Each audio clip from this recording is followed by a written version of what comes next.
I'm like a cop, right? You can see that about me. Like I always have the lanyards. I'm always standing like this, and not like undercover, but like bad undercover. Like when I walk into a room, I think people think about me like she's either a cop or somebody who really likes to organize binders.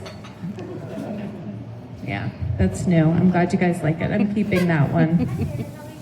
Yeah, I'm not really trying to look intimidating, but apparently my neutral face says, ma'am, step out of the vehicle.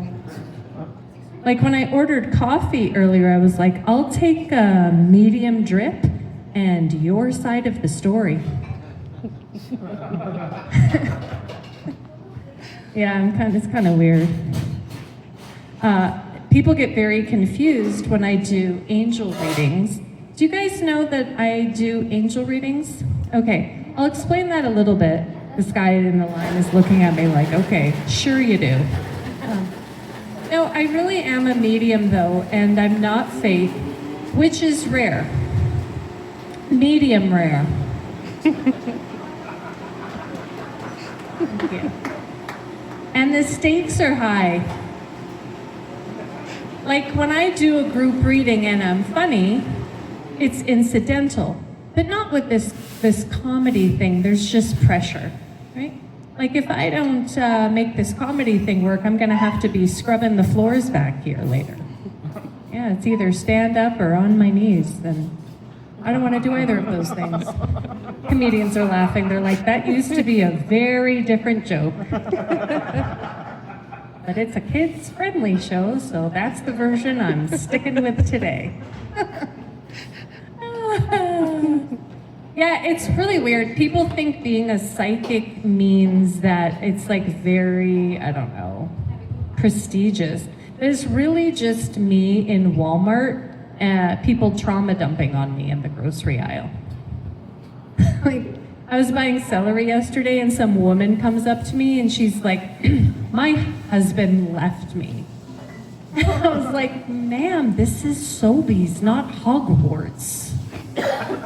You know, it's very humbling, and nothing will humble you more, right? Is I'm trying to read someone's aura, you know, like in this discount sock aisle, and all of a sudden I hear, hot dog buns on sale. Can we get a price check on hot dog buns?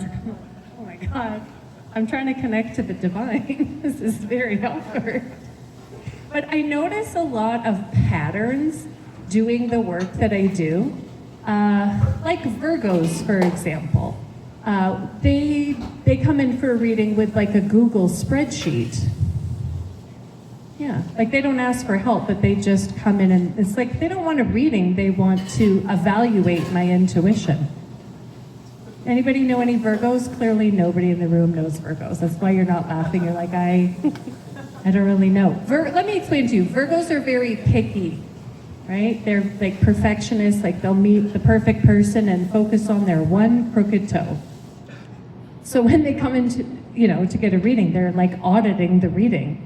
They're just like, really? Is that what your angels say? That doesn't match my spreadsheet. I'm like, oh my God. They're like, can you ask the angels to be a little bit more specific? It's like, wow. And then there's the Scorpios. Very intense. Very intense. Hi. My boyfriend is Scorpio. He's very intense. Oh man, how do I tell you this story? So this really happened. So I have a male massage therapist that comes to my house every week, which is great for my body and terrible for my relationship. Like, my boyfriend is the kind of person that, like, when I order food and the delivery guy comes, he'll be like, yeah, I noticed the delivery guy was making a lot of eye contact with you. I'm like, yeah, because I opened the door. What did you want me to do? Like, what did you want him to do? Sense me? He's not me. You have to pay for that level of reading. So when I told him that I have a male massage therapist that comes to my house every week, oh, he loved that. He was like, oh, perfect. I love that for us. No, I was like, it's okay, relax. He just massages my back. Right, because that's where men like to stop. So as some of you know, I did Yuck Yucks, right? Did this comedy show, and my massage therapist came, and he was in the audience. So my boyfriend made like a beeline for him, and he was like, so, you just massage Julie's back? And my massage therapist, without missing a beat, goes, no, I also massage her pec. And my boyfriend was just like, I could see it translating in his brain. Like he was like, oh, cool, chest. Yeah, we're touching chest now. And I was just sitting on the sidelines going, oh, great, we're choosing honesty over my relationship. Awesome. And my boyfriend, the Scorpio, doesn't say anything, which is worse, because when Scorpios don't talk, that means they're filing it for later. They're storing it. So anyways, my friend Colin and I were talking about it, and I said, you know, he was just trying to see if we were lying. And he said, well, I thought we were just telling the truth here. And I said, no, Colin, that's not what this relationship is about. Yeah, so my boyfriend, the first time he heard this bit, he was like, oh, so you were lying. I said, no, I was just editing for your emotional stability. I really do like Scorpios, though. My mom's a Scorpio, my boyfriend's a Scorpio, my best friend's a Scorpio. At this point, I don't think I actually like astrology. I think I just really like intense eye contact and being interrogated in my kitchen. Some Scorpios in the audience are laughing. The rest are just filing it. Right? They will remember what we look like. Scorpios are the ones that, like, when things are going wrong in your life, they'll just sit back and go, that makes sense, yeah. Okay, that was only funny to my mom. What else did I want to talk to you guys about? So anyways, thank you guys all so much for coming out tonight. You are really part of history. So give yourselves a round of applause. Yeah.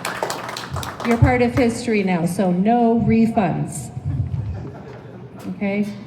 I called it Good Karma because it's a free show, okay? Which means if you hate it, technically you're still getting your money's worth. Thank you, 2 people laughed at that. I just really believe, like, I love your energy. What's your name? Savea? Devea. Like a duvet bed? Nevea. Cool. What's your zodiac sign? Cancer. Oh, so you're like the nurturer of the zodiac sign. So did you weave a basket today or just cry in one? You don't know? How old are you? 11. Your dad's like, I can't believe I brought her to this show. Luckily, we've been friends since we were 16, so it's fine. You won't be that traumatized. I promised your dad. Cancers, though, you guys are, Amanda's the Cancer. She's like, I've heard this joke so many times. That's just for us. What else did I want to say? Yeah, I really believe in good karma. I really do believe that you put something good out there, it's going to come back to you, just not right away, okay? Because this is not Amazon Prime karma. So just relax. Yeah. And I just want you to know we're not doing this to get something out of it. But if my Yuck Yuck show does sell out, I'm not going to block that blessing. Yeah. Anyways, I just think it feels better to do something good for the community. I could be at home overthinking, but instead I'm here overthinking all of your reactions. So I think I'm growing at some point a little bit. You're the Sagittarius, right? Let me back up a little bit and make room for all your opinions. I love Sagittarius. You guys are so positive. Yeah, there's no joke. I just wanted to say that. Are you guys ready to get the show ready? Yeah? Okay. Our first comedian coming up to the stage is a buddy of mine. His name is Dave Dushin. It's not a swear word, it's just his last name. Anyways, give it up for Dave, everybody. Give it up for Julie. Thanks for putting this together for all us suckers who had nothing better to do on a Saturday night. I am Dave Dushin. It's a German name. When my parents immigrated after the Second World War / escaped East Germany, and they got to the border, my name was spelled Deuttchen, but that was too German, so they took the E out. Of course, the fact that no one spoke English didn't help any. But Canada, changing lives forever. I don't have work tomorrow, which is cool, mostly because I'm employed as a stay-at-home dad. And I know what you're thinking. How'd you get that job? Unfortunately, I can't do the set because I don't think I can clean that up enough for this room. But I do. I've been married 30 years on May 18th, which is a long time. And if I've learned anything in 30 years, the most important thing I've learned is that lab-grown diamonds are a savior. Holy Christ. I remember when I paid for the engagement ring and the little quarter-carat diamonds in it, and I just got 1 carat for less than that. Who says inflation's all bad? I'm a parent. I have 2 wonderful kids. I made them the old-fashioned way, and I can't do the rest of that bit either, but I got the boy and the girl. That's $1 million family, right? Unfortunately, that's just what college is going to cost. And my wife's a doctor, which is nice, but every once in a while I'd appreciate it if she used some bedside manner on me, because I've got old guy things going on. Like at 51, I woke up the other day, arm numb, 2 fingers numb. Look at the wife, I'm like, do I need to go to the hospital? She's like, no, you pinched a nerve in C5 and C6 and it'll take 6 to 8 weeks to get better. What about the pain? Like, maybe some ibuprofen? Are you this way at the hospital, hon? Because I feel like there's no love there. And being old's not bad, but some of the things just bother me, like they've changed. Like when I was a teenager, I plucked a unibrow into 2 eyebrows, beat it into submission. You can't do that with your hair. And the worst is you're 51, so you gotta put the glasses on to pluck the ear hair. And you'll check your ears every damn day, and then all of a sudden there's like a 1 centimeter hair. Like, what is with that? I feel like I should sell my ear hair to bald people as transplant material. We also have the dog. We got dog or cat people. Dog? Yeah. We have a sheepadoodle. Now the sheepdog is literally, the sheepadoodle, he's half sheepdog, half sneaky poodle. Our original dog was a Wheaten Terrier, and our breeder, she had a foster sheepdog and an unfixed male standard poodle. And mysteriously, she ended up with puppies. And her neighbors hated her. She's up in Silver Springs, and apparently like 7 adult dogs and 12 puppies is a puppy mill. I can't believe people get mad about that. Except when you drive up, you can hear the barking in her driveway. And I love my dog, but every once in a while you want to get some unsolicited advice. It's kind of like being asked to be read in the grocery store, except my unsolicited advice always comes at the dog park. And you can tell how crazy the person is by how quickly the dog runs up to you to get pet, like it needs to be saved, like, please intervene, sir, take me out of here. And then inevitably the flower hat, crusty old lady walks up. Hey, how are you doing? What kind of dog do you have? And then they always ask the question that they want to know, like, what do you feed your dog? They don't give a hoot. I was quick at it. They want to tell you what they feed their dog and tell you why they're better than you.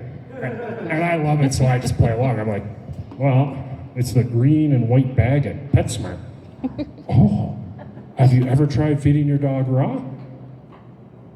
Oh, I did pick a couple minute steaks out of the sink the other day.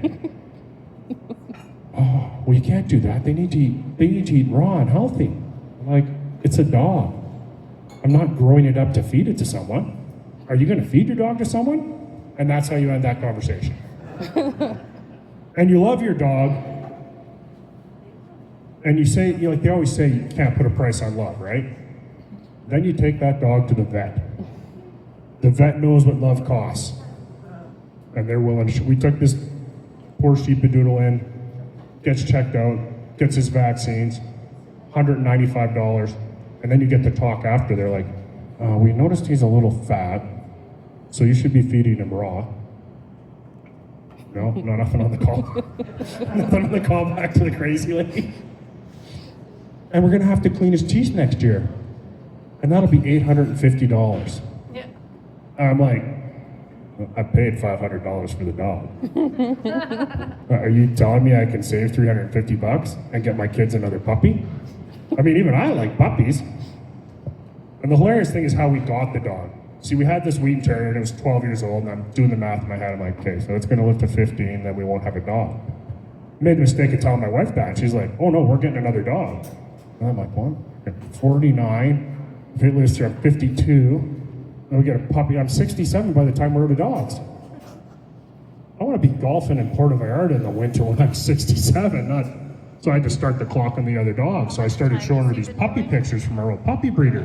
And my wife's like, Jedi mind trick. Well, if you get it, you're gonna have to do all the work. Me, being male, not realizing I already do all the work. I don't know how the poop gets out of the front yard, but I'm pretty sure it involves me in a glad bag. So we get the puppy, and the puppy's sweet, and everyone loves the puppy. And then she's mad at me because the puppy likes me more than it likes her. Well, I'm not going back to work so you can make friends with a puppy, huh? I did have a great job when I worked. I paid for med school. That's how I justify all this. Yeah, I was working as a refrigeration mechanic. What I did was I made beer cold. God's work, right? I'm gonna finish with a story about this life-altering event I had. I was at this fancy restaurant, had to pee, went to the bathroom. I saw the greatest thing ever. The Japanese toilet. Anyone? You walk up, lid goes up. It's pretty cool, and it's got a footprint on it. So you just give it a kick, and the seat goes up, and it's lit up. Now, ladies, how many of your men needs a toilet with a light so they can hit the frickin' thing? And I'm just, wait a second, there's a remote control. Yeah, I'm a boy, I play with remote controls. I kick that seat back down. Then I tinkle, tinkle, tinkle, and then I push the button. Now, I'm a staunchly heterosexual man. But when that warm water hit my butthole, I did have some thoughts. I'm Dave Teachin. Enjoy the rest of your night. Welcome Julie back.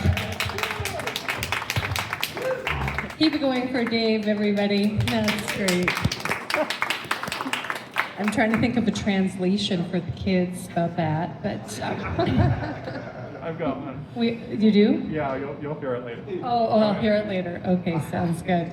All right, let's keep the show going. Next up, we have an import. Richie from Brooklyn, everybody. Give it up. How you doing? Hey, Canada, how's your hammer hanging? That's right, I'm Richie from Brooklyn, New York. And I'm here in Canada, dodging the draft. What the heck is going on in that country? I can't believe it. You know, a lot of people thought I moved here when Donald Trump became president. Nope. I moved here when George W. Bush became president, okay? Yeah. I was trying to beat the rush. Anywho, it's like, I really love being here in Canada. You know, I really love it. But I gotta say one thing here about Calgary. Calgary, it's great, but you have a big homeless problem.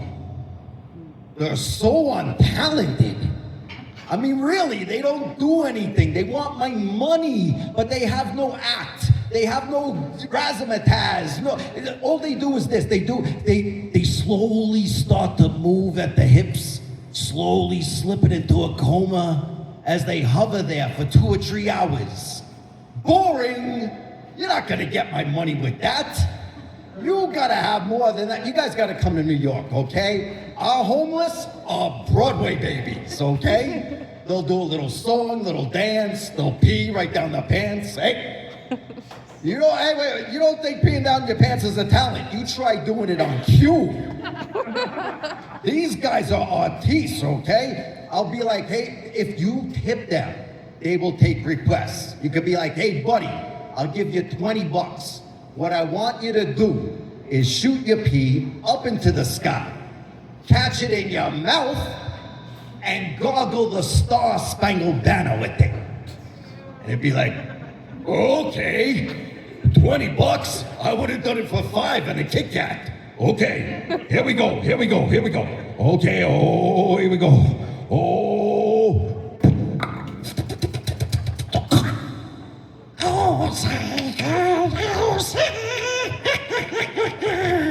Now that's entertainment. That's entertainment right there for sure. You know, I told Julie I would work clean, and I'm keeping my word. That's the cleanest I get, okay? Even when I'm clean, I'm filthy. But I really do like living here in Canada. You know, a lot of people wondered how long I've been here, and I've been living and working in this country for over 21 years now. I barely even have an accent anymore. People just think I'm Quebecois. You know, but I've had a few jobs since I moved here. Let's see, I've worked for, this is true, the CN Tower, the Calgary Tower, the Hockey Hall of Fame, Canada Sports Hall of Fame, the Toronto Marlies, the Calgary Flames, the Calgary Hitmen, the Calgary Roughnecks. And for 7 seasons, I was Ralph the Dog, the mascot for the Calgary Stampeders. I'm more Canadian than Mr. Dress Up. You guys know Mr. Dress Up was American, right? Oh, you didn't? Oh, did I just ruin your childhoods now? Oh, I'm so sorry. Yeah, he actually was born in like Pittsburgh or something. And then he like had to get out of Mr. Rogers' shadow and he had to defect to Canada and do that. But no, whatever. But I'm not yanking your chain. I actually was Ralph the Dog for the stamps. And people ask you some stupid questions when you're in that costume, let me tell you. Hey, Ralph, is it hot in there? Well, this is Calgary, so no. Sometimes I wish I had it like the other day when it was snowing. When it's minus 30, it's like room temperature in that costume. It's gorgeous, it's so good. But you know, when you're the professional mascot, you can't talk in the costume. Unfortunately, right? But, you know, when you do the knockoff costumes, you can. Like the knockoff mascots that do the kids' birthday parties. You guys ever been to a kid's birthday party? Have you ever been to a kid's birthday party? Okay. Good thing I could talk in that costume. Because those kids, back me up here, those kids are crazy, right? The nutso, right? They don't pay attention to any instruction. This party I was dressed up as Elmo from Sesame Street. Elmo tickled to be here! Yay! Elmo say get into a circle. Elmo say form a circle now. Elmo say get into a circle, form a circle, get into a circle, form a circle. Elmo says get into a circle now, Elmo will kill you!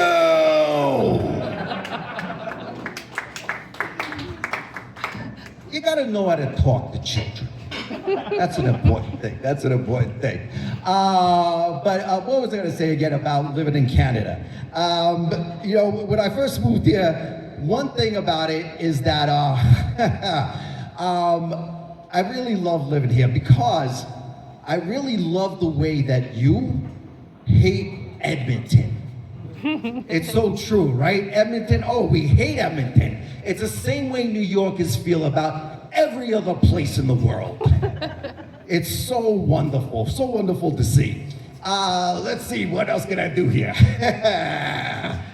With the clean material. Okay, let's see here. Oh, I don't know about that one. This one's a little bit too saucy there. I don't know. Okay. I'll do a joke from long time ago, okay? I've been doing stand-up a really long time. So this is what I was doing when I first started. It's not one of my first jokes. It's one of my first bits I ever did. So you guys like rap music? Okay, so you must love the Monkees, right? You're like, what? I know, everyone, when I mention the Monkees, they're like, who the heck is the Monkees? And I'm like, you know, then I saw her face, now I'm a believer. And they're like, oh yeah, from the movie Shrek. I'm like, no, not for that. That was actually a band called Smash Mouth. And they're like, who the heck is Smash Mouth? But if you know Run DMC, you guys know Run DMC? Yeah. Oh, come on. Then you know the Monkees, because they did a song called Mary Mary. And that was originally a monkey song. The Monkees, Mary Mary, where you going to? And Run DMC, Mary Mary, why you bugging? Right? And I was like, you know, that could work for other songs from the 60s. You know, maybe the Fat Boys can do the song from Gilligan's Island.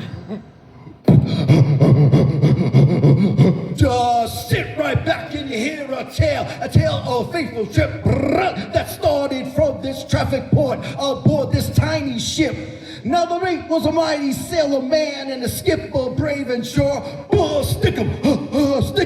5 passengers set sail that day for a 3-hour tour. Say what?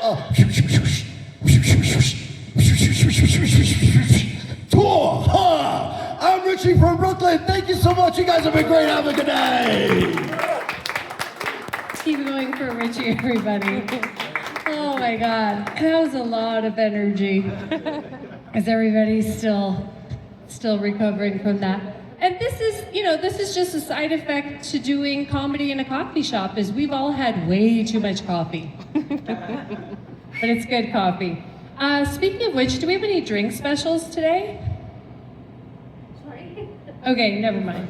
I just want to recommend the Matcha Lavender Cloud. I had that when I got here, and it is so good.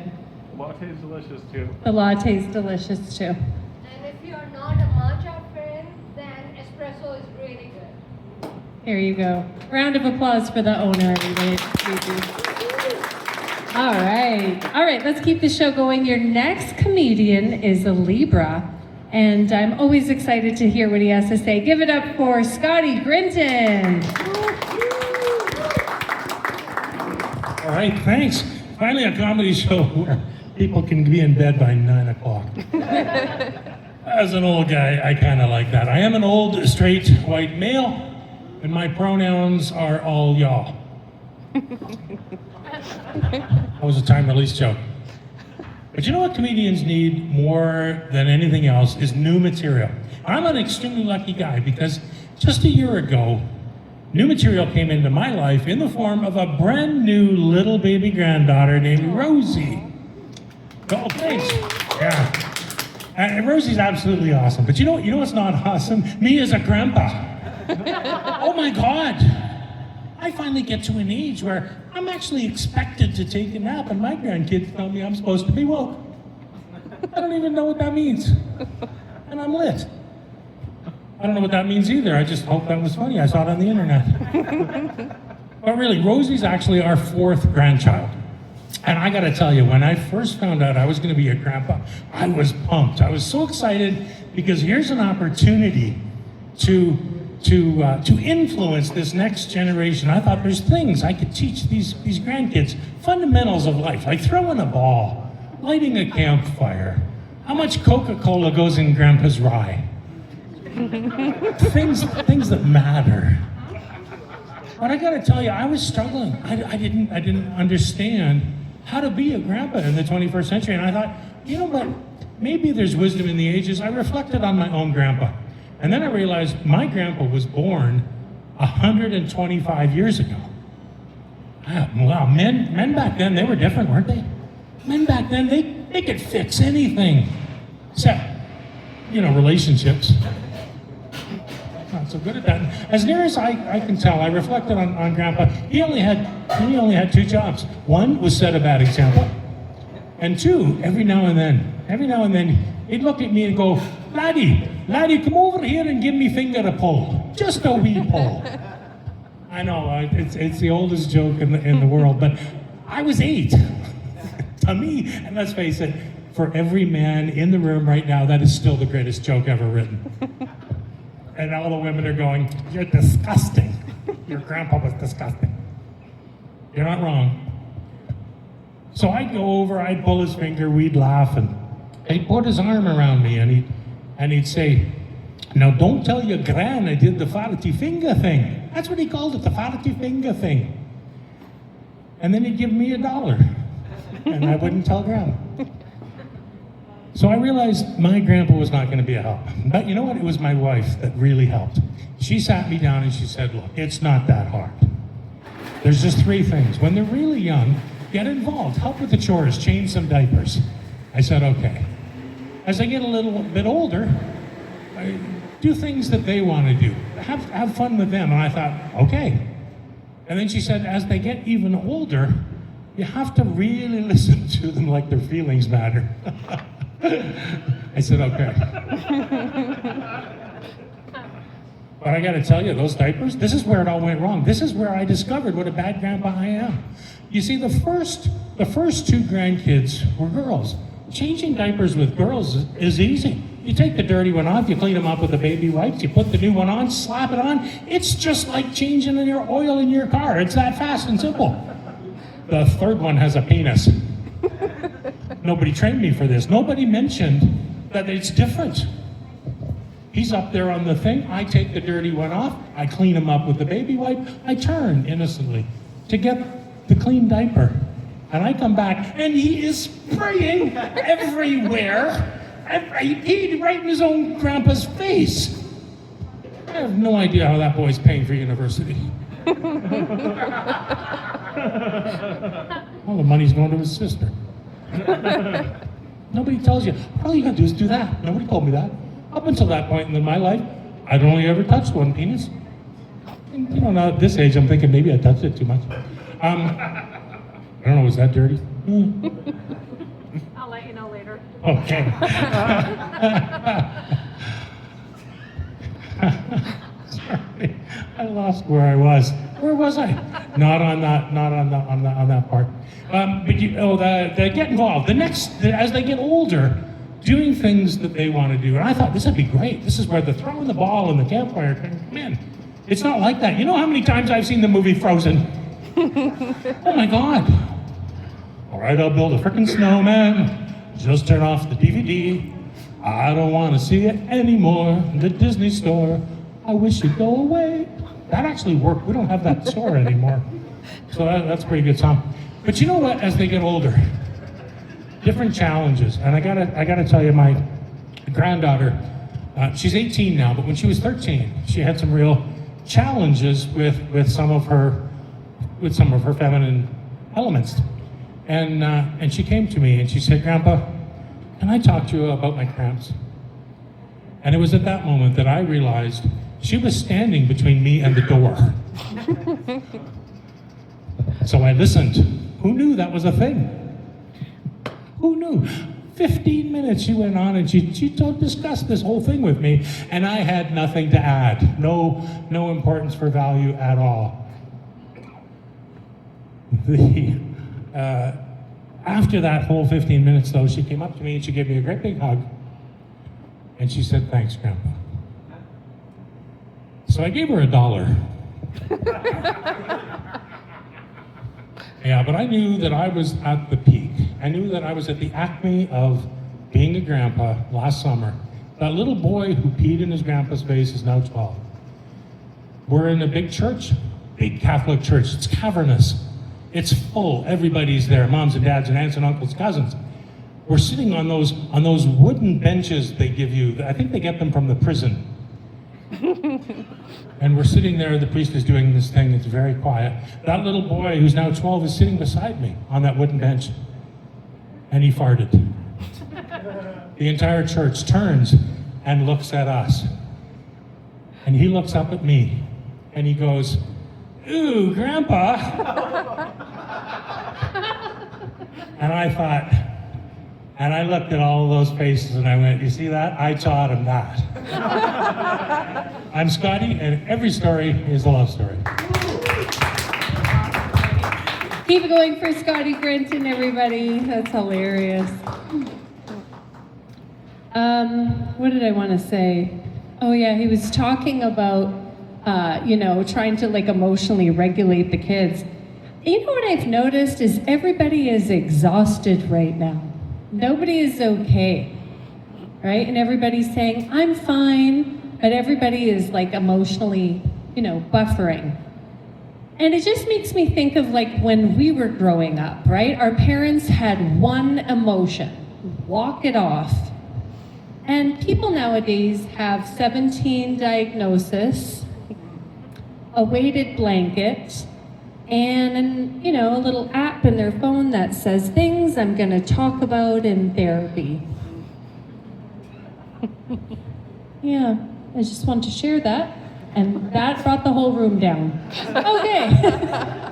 I'm not going to do that in between comics again. Your next comedian is a really good friend of mine. Give it up for Joe Mason.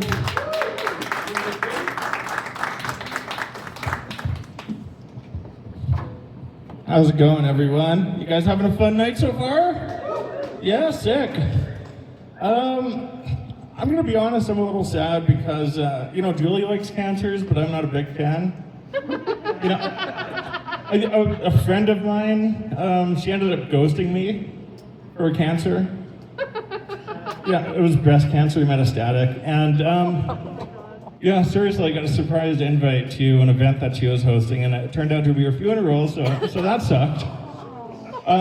Anyway, I wanted to say this, since we got a medium here, Shauna Henson, this one's for you. And where was I going to start? Okay, David Deutschen and me have something in common. Yeah, I've also got my spinal cord is worse than yours, I win. Okay, I've got like a pinched spinal cord. It's like indenting my spinal cord at C5, C6. So that's a lot of fun, and it turns out I'm gonna need surgery for that, right? And I'm just hoping that, my father had the same surgery, and I'm just hoping it doesn't make me perineal adjacent to him.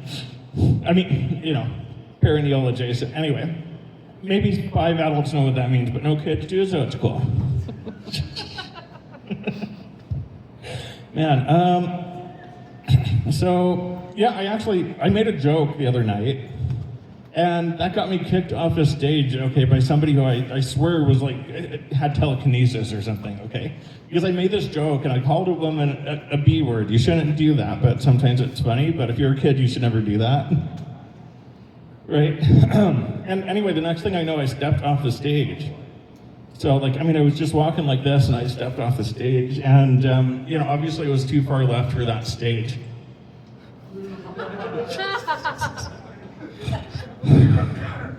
And the weird thing is I'm blind to one eye and I can't do the joke that I usually do with that because that would not be clean. I find it hard to do clean comedy because I don't like taking showers.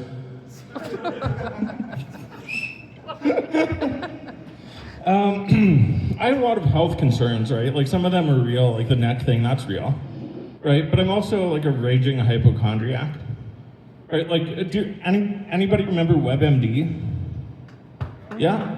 They used to have these lists of symptoms that you could browse down, okay? And then right next to them, they'd have the disease that you might have, right? I read it like a freaking menu. Okay, I'm like, what could I have next week? Okay, and I saw this one thing, it was fear of air.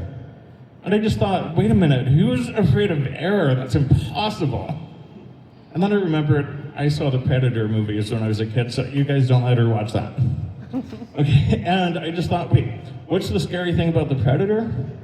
You can't see him, you don't know what he's planning, right? So anyway, I thought I had rabies for a month. And I talked to my doctor. My doctor said, that's impossible, Joe, you idiot. If you had rabies for a month, you'd be dead.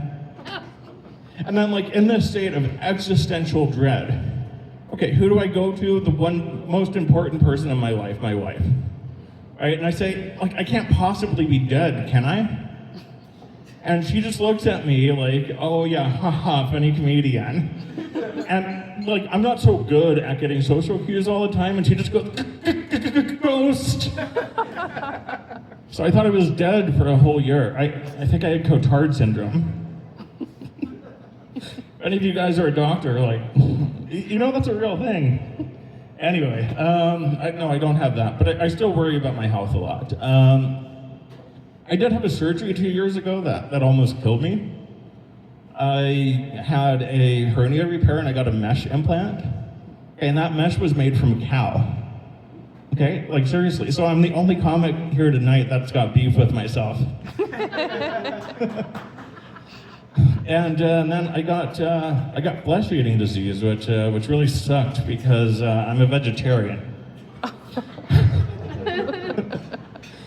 Yeah, I've got more to that. But so I've been reading in the paper that Skittles might cause cancer. We already know that I'm not a fan of those.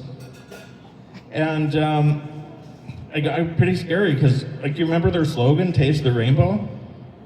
I didn't taste the rainbow. I ate so many of those that I ended up on the spectrum.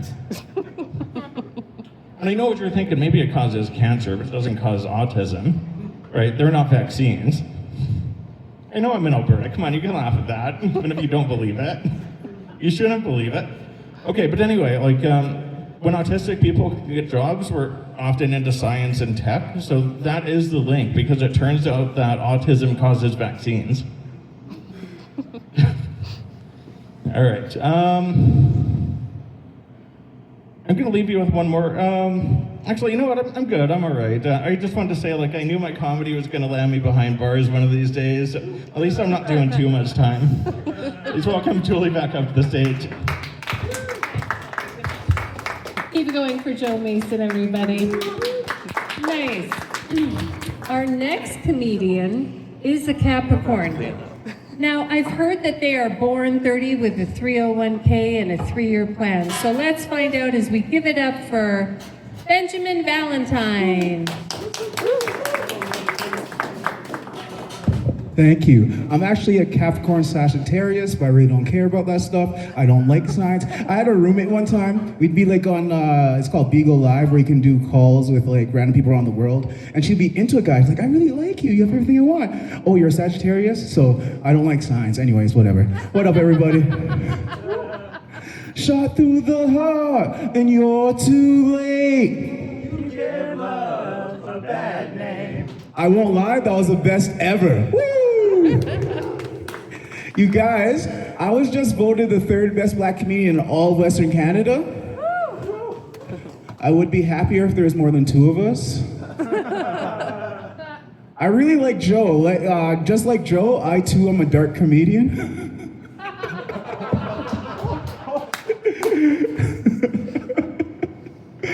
What up, Joe? I didn't see you there. Did you see me there? I did. You see me there? No, I don't. Okay. I won't lie, when I walked in here, I saw kids, and I didn't realize I didn't have, like, age-appropriate material. Like, I don't swear a lot, I just talk about lots of the stuff I went through, and, like, it's not for kids. Okay, so this story happens when I was, can you not record me, please? I don't want anyone seeing this, please. No, I'm serious, please don't record. Okay, thank you. I know, but I still don't want to be recorded. Thank you, though. Okay, I'm 6 years old, and I went to a Catholic elementary in a small town in Alberta. And after class one day, I'm walking home, and I'm passing the public elementary when I had to stop for a milkshake because they're awesome. But as I passed the public elementary, I heard that word for the first time. It caught me off guard. But I ignored it. I went home, grabbed a juice box, caught the end of Care Bears. I enjoyed my day. The next day now, I'm walking home, and this time, there's like 5 kids in front of me, and they're saying that word repeatedly. So I was actually a little naive, so I thought there was a new black kid in the neighborhood who looked like me, whose name just happened to be that word. So I'm like, that's not me, and then I shared my candy. So the moral of my story is, if you ever find yourself in a similar scenario, please don't use your fists to fight them. Don't lower yourself to their level and throw back slurs. Please do what young Benjamin did and give them poisoned candy. So I get my sense of humor from my mother, and years ago I had like a big old bushy beard. I grew up for like 4 years, and one day my mom's like, Junior, you look like a celebrity. I'm like, for real, Mom, which one? She's like, Bin Laden. And now she says I look like I'm the love child of Don Cheadle and Morgan Freeman. And I don't know if that's like a compliment or her wish list. And like my dad got jokes. I remember back in the day, we were watching television and it was a commercial for the Calgary Winter Olympics. And it showed the mascots, these two polar bears in cowboy hats. And my father looks at me, he's like, boy, you know you're no bird when a black bear can't get the job. Because polar bears aren't native to, okay. But my parents were strict. Like I remember one time I was practicing for a church spelling bee, and my mother, she's like, Junior, spell Deuteronomy. First of all, Deuteronomy is spelled with DT. How many 8-year-olds would know that? I'm like, Deuteronomy, can you put that in a sentence, please? She's like, okay, you want a sentence? Spell Deuteronomy or get to spanking.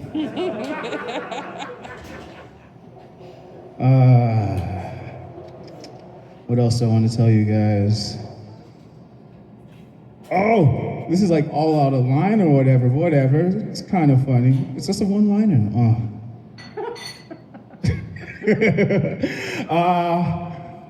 Let me flow back into that. So as a kid, there wasn't that many like non-white people around. Like back in the day, I was my one black friend. And my imaginary friends were white. But my town has evolved into an awesome place, if you're into racism and oil. Oh, I know what I'm gonna tell you guys. I'm gonna do 2 more jokes and get out of here. So being from Alberta, I have quite a few friends actually that wear that very divisive red hat, you know, and like, I don't agree with it, but I do respect their rights to do so, you know? But I'm pretty sure down the road, they're gonna think back and they're gonna be like, wow, why was I ever a Calgary Flames fan? So many moons ago, I moved from Alberta to pursue my acting career, and I've actually been on hundreds of episodes of television, and I've been in movies and stuff. I've got to meet like I've worked with lots of people, but I've actually gotten to meet some people, which is cool. I got to work with Rob Lowe, and like it was actually like right there because I was an actor and he was directing me, so that was cool. I got to meet Jason Alexander, who's George Costanza. That's my favorite sitcom character of all time. And then I actually got to meet my favorite Hollywood celebrity, O.J. Simpson. The kids don't know who that is. You can laugh. But one time I played a free slave in a Western. And one of my co-actors, he comes up to me, he's like, another day, another dollar, eh, Benjamin? I look at him, I'm like, yours gets $1? Have a good night. Keep it going for Benjamin Valentine. Very funny. Okay, your next comedian is also a Capricorn, but he's more of an old goat, I say. I thought that would deserve more, but that's okay. Here, give it up for Don Philipchuk, everybody. Thanks, Julie. Oh, folks, when I heard I was going to get a spot on a comedy show today, I was very excited because I treat my comedy career like a business, a failing, bankrupt business. I've tried other jobs. I once had a job as a last responder. I just wait until whatever's gonna happen happens, then I walk around going, hope everybody's okay. I'll tell you about me. I'm a single man. I live in a big empty house in the suburbs. I've never been married and I have no kids. In other words, I'm a suspect. It is not easy being a suspect. Everyone thinks you're up to no good. I'll tell you what it's like for me. A sandwich goes missing from my office fridge. Where's Dawn? A lady goes missing in Arkansas. Was Dawn in Arkansas last weekend? Was not in Arkansas. The sandwich was delicious.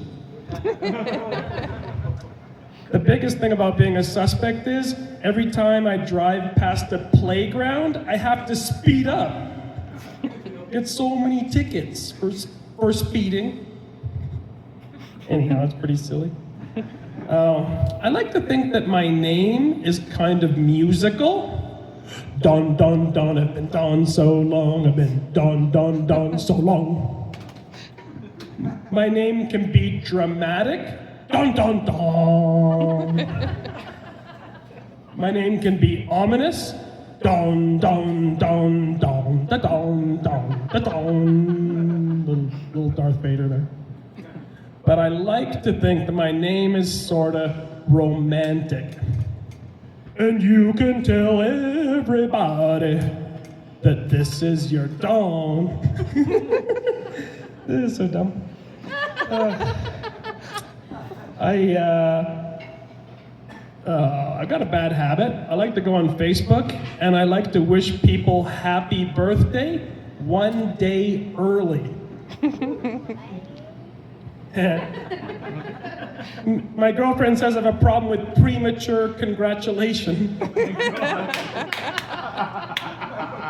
I'm kidding, I don't have a girlfriend. I do have a birthday coming up. This year, I'll be turning sad. That's just where I'm at. I'm at a weird age, like I'm post-optimism, but I'm still pre-diabetes. People try to guess how old I am. I just say, I'm not getting early onset anything. Like whatever happens, that's about right. It's time. Dating's tough as you get older. It's like you're asking, hey, anyone want the rest of me?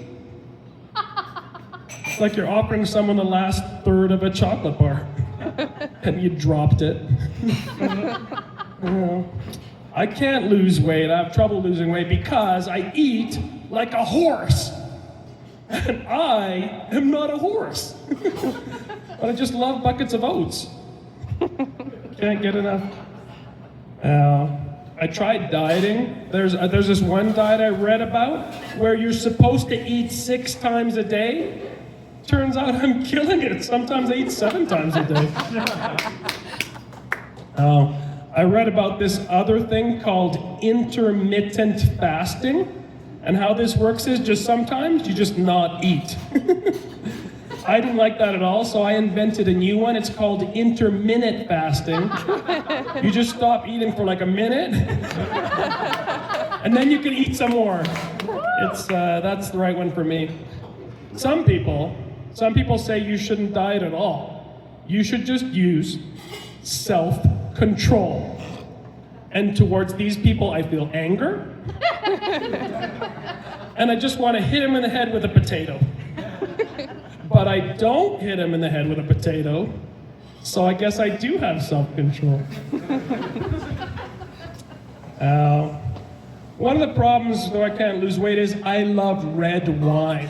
And the problem with red wine is red wine has a lot of calories. Like 1 glass of red wine has the same amount of calories as a chocolate bar. Did you know that? That means every time I drink a glass of red wine, it's like I'm eating 2 chocolate bars. Because I also eat a chocolate bar. Why not chocolate? You're supposed to. It's like just you're supposed to. I am very lucky because I'm lucky I can eat anything. Like some people, they can't eat like any bread or anything, like they're allergic to gluten. Now, I feel sorry for those folks. Like I have a Ukrainian heritage, and you know Ukrainian food, right? Oh, pierogies and cabbage rolls and sauces. It's so delicious. Now, what you might not know is, Ukraine, often referred to as the bread basket of Europe. So, there are very few Ukrainians who are allergic to gluten, because they were all killed by gluten. Or Stalin. I don't like that guy, Stalin. He killed so many Ukrainians. He starved them to death. It was terrible. I hate that Stalin. He's the worst. Anyhow, let's lighten it up a bit. I drove up to a T intersection, and there was a sign there. It said, "Stop, 3-way." So I waited. Just another couple dudes showed up. It was okay. You know how sometimes on the back of a, yeah, you like that one, thank you. You got it, that's funny. Sometimes on the back of a car, there's like this little sign, it says, baby on board. Well, recently I saw a new one. It said, baby in progress. So that's cute, right? Maybe that's a pregnant lady, or there's a couple people doing it in the car, maybe. But then I saw another one, I think they went too far. It just said, warning, driver may pull out suddenly. What's up with that? Someone who's bad at parking or good at sex, I don't know. Well, speaking of driving, I nearly got into an accident recently because the driver in front of me, he turned, but he didn't signal. That's pretty bad, right? That's bad. You know what might even be worse? People, they signal, but they don't turn. Ugh. Let's figure this out. Now, by your applause, who thinks the worst people are people that turn, but they don't signal? Who thinks those are the worst people? Okay. Now, who thinks the worst people, they signal, but they don't turn? Who thinks those are the worst people? By your applause. Okay. Nice job, nice job. Sorry, the worst person, Stalin, Joseph Stalin. We just talked about this. He started, it was called the Holodomor. It was 1932 to 1934. It was really, really bad. He's still the worst. He's still the worst after all these years. Oh. Well, let me tell you a little story about the time I visited my friend and her cat licked my head. Okay, so as you can see, I kind of have like a bald head, right? So I'm visiting my friend, we're sitting on the couch, and we're watching cartoons, and her cat, Nancy, it's Nancy Kerrigan McFurrybottom. Her cat, Nancy, is walking along the top of the couch, and her cat starts licking my head. Now, I don't know if you've ever had a cat lick your head before, but a cat's tongue is kind of like sandpaper. It's really rough. So I'm just her cat's licking my head, and I'm kind of taking it all in. And my friend sees this, she goes, Nancy, quit licking Dawn's head. And I say, I didn't say stop. Maybe I have a new thing. Sorry, feet. But I can't do that one. Okay, I have a punchline to that one, but I'm not gonna say it. I used to have a porn addiction, but I beat it. That's a very silly joke. You got it. You like it. Okay. Things don't go my way. I bought some extra virgin olive oil. It just wants to be friends. I bought some Relax Fit jeans. They're not working. I'm still really nervous. I was wondering, if you make a mistake eating Vietnamese soup, is that a faux pas?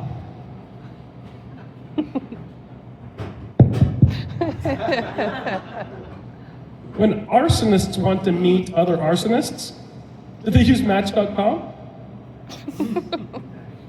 Or they just go on Tinder? That's very silly. I'm no good at dating. I met this lady, I really felt like there was a spark between us, but it was just her taser. I think my biggest problem is I'm boring. Last month, someone stole my identity. A week later, they brought it back.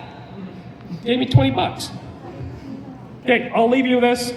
Problem wouldn't surprise you to hear that I have. Body image issues. I don't like my body. But it's not that uncommon. A recent issue of Women's Health explained up to 80% of young women in society today also don't like my body. I've been Dawn. Enjoy the rest of the show. Keep it going for Don Philchuk, everybody. All right, now we have the last comedian of the show. He's a Sagittarius, and so make room for all of his opinions. Give it up, everybody, for Nick Batuma.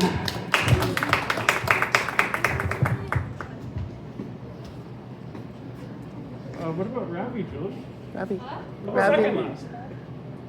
Second Oh last. my god. You think I didn't start? One moment. So sorry, guys. Yeah, it's Ravi.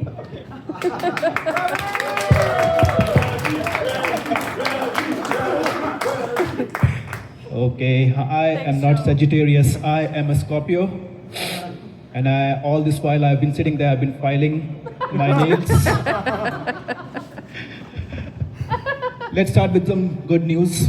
Artemis 2 came back, landed safe and sound, right? So proud, sort of proud moment for the world, right? Especially for us Canadians. Yes, all of us Canadians, right? Because there was a Canadian member on the crew, right? Yeah, I was seeing the landing and, sorry, too loud. I was seeing the landing and my wife was scrolling Instagram and she showed me a picture. It was showing a side-by-side comparison of Apollo 11 and Artemis 2, and it was saying that Artemis 2 is more safe, is safer, comfortable, you know, it's stronger, spacious. And then she asked me, Ravi, if you have to go into space, would you prefer Apollo 11 or Artemis 2? And I'm like, is that a trick question? No, it's just common sense. Then of course, none of those, both of those are used. I want a new one. And all this while, like, I'm saying us Canadians, and you are saying, oh, this guy doesn't look Canadian, speak Canadian. How is he Canadian? No, I'm not. I'm an immigrant. And a lot of, yeah, thank you, Joe. A lot of people ask me, where are you from? Do you guys know Dubai? I am not from Dubai. Yeah, ultra rich, ultra modern city somewhere in the Middle East. I'm not from Dubai, but if you remove all the skyscrapers and all the wealth and all the Iranian missiles, what you get is kind of an impression of where I'm from. I'm from a desert somewhere in the Middle East, no, in India. And life is tough in deserts, if you know. You know, like in my place, it's very hot and very dry. Like if I have to give you an impression, you know, you might have seen that picture of an African kid standing in a parched land, you know, vast parched land, no water in sight, right? And whatever you are feeling for that kid is what that kid feels for me in my place.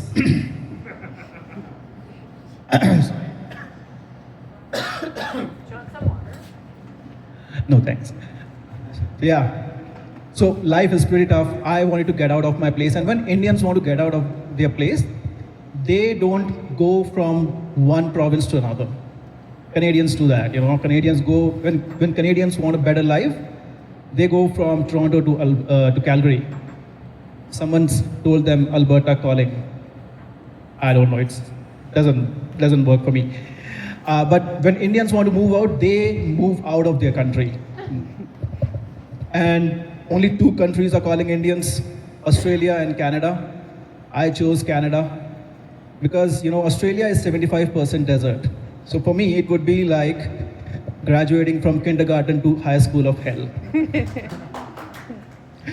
And also, like, my English is not very good. And if I have to roll my tongue to speak in Australian accent, it would be like being born in a poor family and saying, I want to be a poet. I don't know how it's taken here, but if I say that to my parents back home, they'll be like, go to hell. Yeah. So I thought better to come to Canada and roll a joint. Yeah, so I came to Canada, and you know, Canada has everything that I could want in life. You know, it has fresh air to breathe, it has nice people to talk to, and I won't feel criminal flushing my toilet. Just saying. Canada. So yeah, you know, when I made a decision to come to Canada, I convinced my wife there's a lot of water in Canada, and for coming from a desert, it makes a lot of sense to us. But Calgary broke my dreams because Calgary has water shortage problem all the time. So now my wife lets me decide only one thing, whether to wash the dishes in the dishwasher or in the sink. Yeah. The last time there was water shortage in Calgary, my company was also having an event in Calgary, and our CEO is kind of an environmentalist. So he called us all in before the event and he was like, we have a water situation, so I want all of you to do your bit. So at the event, bring your own water bottles, and I am doing the same. And he held out his own water bottle of imported Pellegrino, $50 a bottle. The environment was like this. Nobody said something. And he was like, okay, I'll finish. Okay, I need to go because my kids are waiting for me in the pool. Same reaction. So he said, oh, no. I think he realized what's going wrong. So he said, oh, no. We didn't fill up that pool with water. That will be so much wastage. All of that is just Pellegrino. My daughter is also kind of an environmentalist. The moment she heard there's a water shortage, she turned into Greta Thunberg. The only other environmentalist I know better than Greta Thunberg, or bigger than Greta Thunberg, is Elon Musk. Because in order to save the earth, he wants to leave it. So I'm here, starting to brush my teeth, and my daughter is watching over me. And so serious, I'm like, oh, who's the parent here, first of all? I turn on the tap, and I do a little tap dance of, hot, cold, before I actually arrive at my temperature. And she's like, Dad, you just wasted one time drinking water of a kid in Africa. I'm like, sorry, honey, but you don't know where we come from. That kid must be saying the same thing to his dad about you. And then she enters the shower, or you can say Katy Perry enters her, and she goes, you're hot, then you're cold, you're yes, then you're no. You're in, then you're out, you're up, then you're down. And she goes on and on and on until I say, okay, honey, I think your African friend now has enough water, 1 month of supply, I guess. And I do not take these advisories of water restriction so seriously, but I do take my daughter very seriously. So I immediately enrolled her in a YMCA so that she can sing her heart out. Because, I can afford a Greta, but probably not a Katie, because I'm not Justin Trudeau. The Benjamin Button of politics. Yeah, that's my time. Thank you so much, folks. Keep it going for Ravi, everybody. Awesome. Okay, it's headliner time. So now the Sagittarius that I really built up before, he's a local comedian. He's great. And he's also black, which is fine. Is everyone okay with that? Okay, good. Just like to say that and make things awkward, but here we are. It is weird, but it's Canada. We're all from different backgrounds. That's what I was thinking about when you said, I'm Canadian. I thought you could be Canadian, right? Because this country, right? I think. Because, this whole country was built by immigrants, right? We are the ones that are, the visitors. That's how I see it. Anyways, that was just for me. Nick's gonna bring the show back up, everybody. Give it up for Nick Matuma.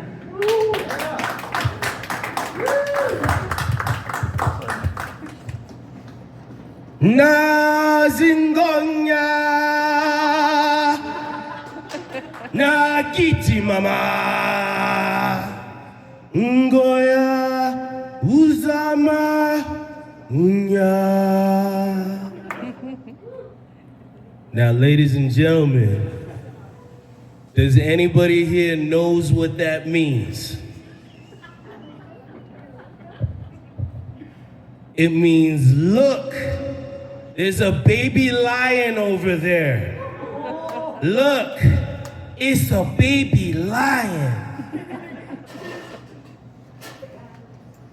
Who the heck is bringing baby lions to the coffee shop late at night? What it also means. It also means, oh great, more children. How's it going, guys? Thanks for coming to the show. My favorite color's purple. Cause apparently I'm black. Oh my gosh. Ladies and gentlemen, at Karma Comedy, make some mother-loving noise! Oh, you wanna make some noise? You gonna make some noise? Make some noise? Do it. Okay. Are you gonna make some noise? Are you gonna make some noise in the mother-loving house tonight? All right. You want to make some mother-loving noise, Playboy? Make some noise. He's like, I don't want to make any noise. Man.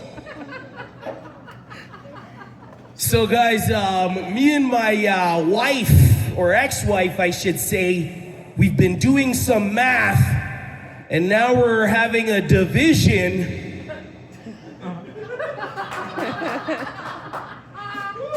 We've been having sleepovers in our own apartments now. We live across the street, but we still like to hug a lot. Big hugs. Long hugs. The other day I was hugging the shiznit out of her.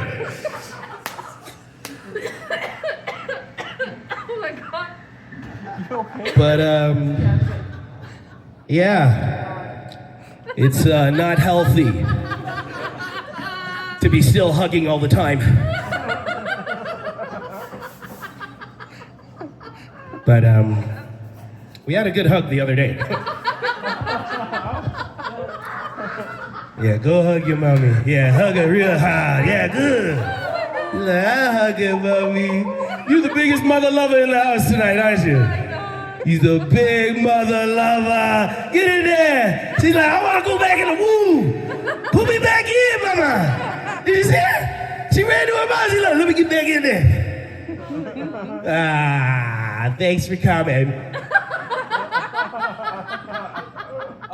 So it's unique that we're doing. I don't know why I'm echoing. I feel like I'm doing auto-tune right now.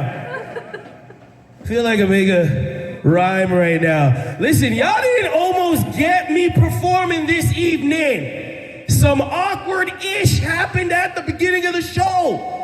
The whole Calgary Police Department was at the back of the show. I was like, this is a bus! What the hell's going on? Oh my God. I said heck. I said, what the heck's going on? No, I didn't. My bad. But what the heck was that all about? I almost did the moonwalk black out of this mofo. Like, who called the cops? Now, funny enough, ladies and gentlemen, I actually love the Calgary Police. I was in this awkward moment where I got booked, Waka Waka, to do a show for the Calgary Police. And it was so awkward because I didn't know it was a banquet for the Calgary Police. And this one comic who was producing the show, he gets me up there, and I'm standing in front of all the police, all of them. Have you ever been in front of all the police, ladies and gentlemen? My black popsicle self almost wanted to just melt.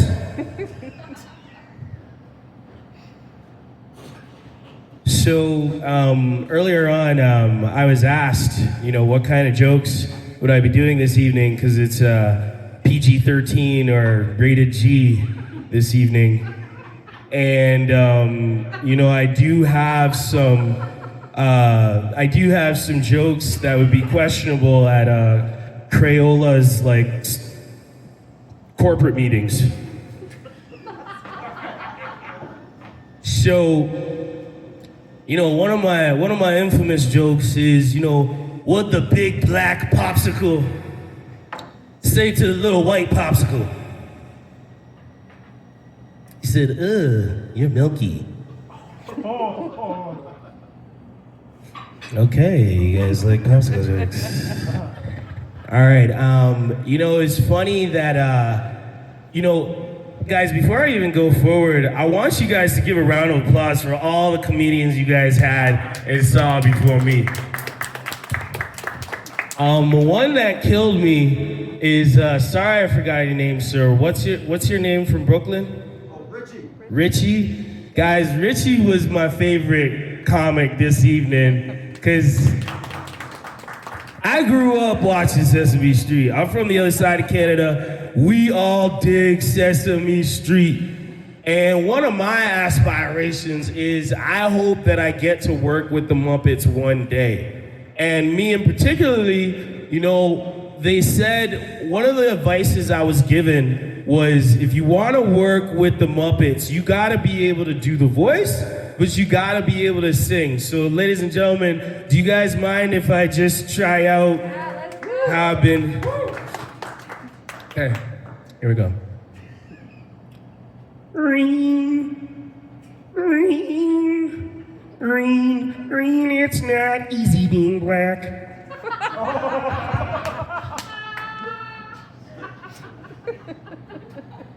Okay, guys, for my last story that I'm gonna tell you guys, growing up, way back in time, it was cool to say the N-word.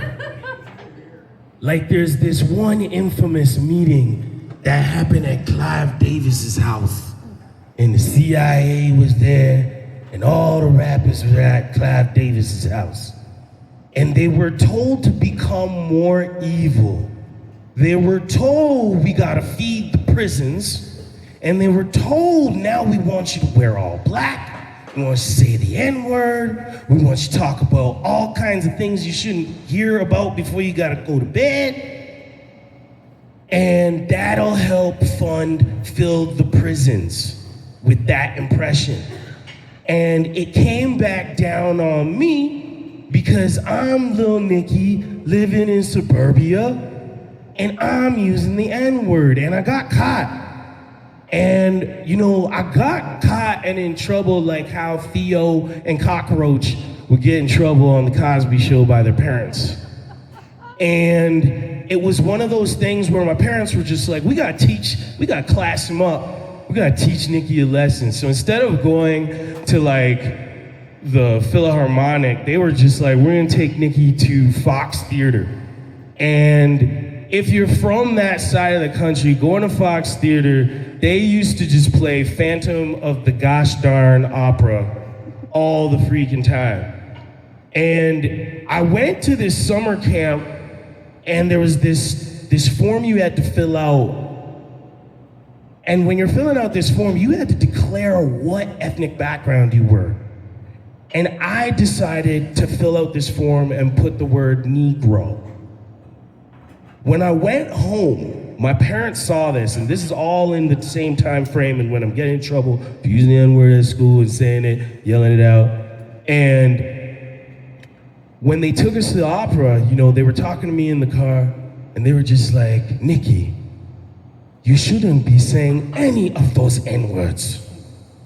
I don't want to hear you say. I'm not gonna say it. And then he also said, I don't want to hear you say Negro. And then something in me snapped or took over. I was like, why can't I say Negro? They say it in the commercial. The United Negro College Fund. It's not a bad word. It was just America's definition of what, instead of saying black now, back then, before that, it was Negro. So after we went to Phantom of the Opera, I I was in the car, and my parents were just like, Nikki, what did you think? And my response was, Nigaro.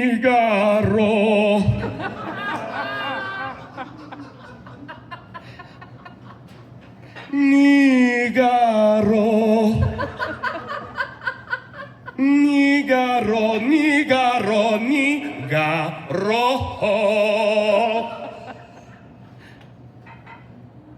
My dad turns around and he's like, Nikki, what did I say? We're driving across the border, we're going back to Canada. All you hear is me in the back. Negro. Negro. Every time I grow. No, guys, I'm not doing that for the rest of the show. Guys, that's my time. My name's Nicodemus. Peace out. Keep it going for Nick Batum, everybody. Well, that is the end of the show. I hope you guys had fun. If you did, give us a round of applause. We are so grateful that you guys all came, and we'll be doing this every Saturday at this location, so we hope to see you again. Have a great evening, everybody. Get yourself a coffee and drive home safe. Good night.